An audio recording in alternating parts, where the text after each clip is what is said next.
नमस्कार दोस्तों, मैं हूं सूरज। आज मैं आपको इस वीडियो में बताऊंगा कि इस पृथ्वी का निर्माण कैसे हुआ और ये पूरे ब्रह्मांड का निर्माण कैसे हुआ और हमारे सौरमंडल का निर्माण कैसे हुआ। तो चलिए दोस्तों, वीडियो को शुरू करते हैं।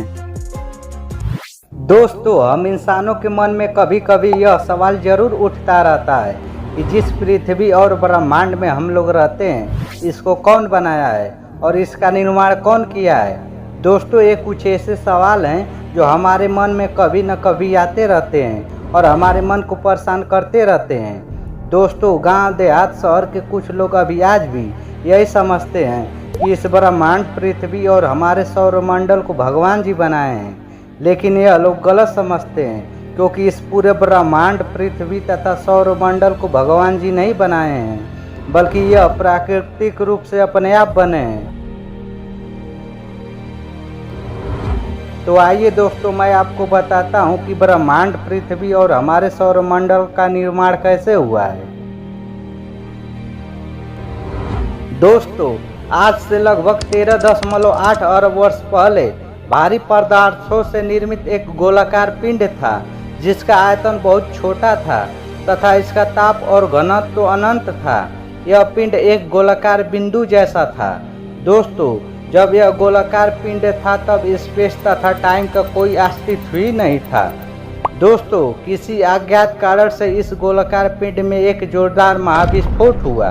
इस महाविस्फोट के कारण जो इसमें सिमटे कण और पदार्थ थे वो फैलते गए, जिसके फलस्वरूप ब्रह्मांड का जन्म हुआ। ब्रह्मांड के जन्म के साथ साथ ही स्पेस और टाइम का भी जन्म हुआ।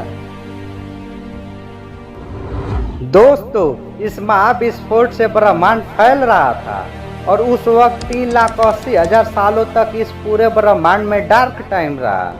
दोस्तों, आपको बता दूं कि डार्क टाइम उसे कहा जाता है जब इस पूरे ब्रह्मांड में कोई प्रकाश तथा रोशनी नहीं थी। दोस्तों, डार्क टाइम में यह ब्रह्मांड प्लाज्मा अवस्था में था और इसका तापमान बहुत ज्यादा था। जैसे जैसे ब्रह्मांड फैलते गया वैसे वैसे इसका तापमान कम होता गया। दोस्तों, जब इस ब्रह्मांड का तापमान कम हुआ तो इस ब्रह्मांड के प्लाज्मा अवस्था में ही प्रोटॉन तथा न्यूट्रॉन बनने लगे। जब यह प्रोटॉन और न्यूट्रॉन पूरी तरह से बन गए तो आपस में जुड़ने लगे।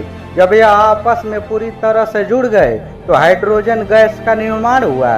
दोस्तों, हाइड्रोजन गैस का निर्माण होते ही हाइड्रोजन गैस के अणु आपस में जुड़ने लगे। जब हाइड्रोजन गैस के अणु आपस में जुड़ गए तो हीलियम गैस का निर्माण हुआ।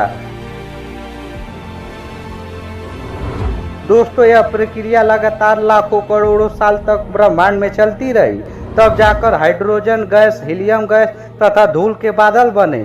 दोस्तों, इन्हीं बादलों को हम हिंदी में निहारिका कहते हैं तथा अंग्रेजी में नेबुला कहते हैं।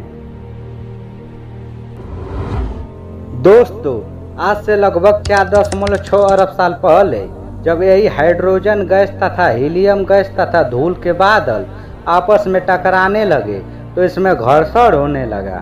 घर्षण होने के वजह से इसके बीच केंद्र में गुरुत्वाकर्षण बल पैदा होने लगा, जिसके वजह से यह गैस धूल के बादल घूमने लगे।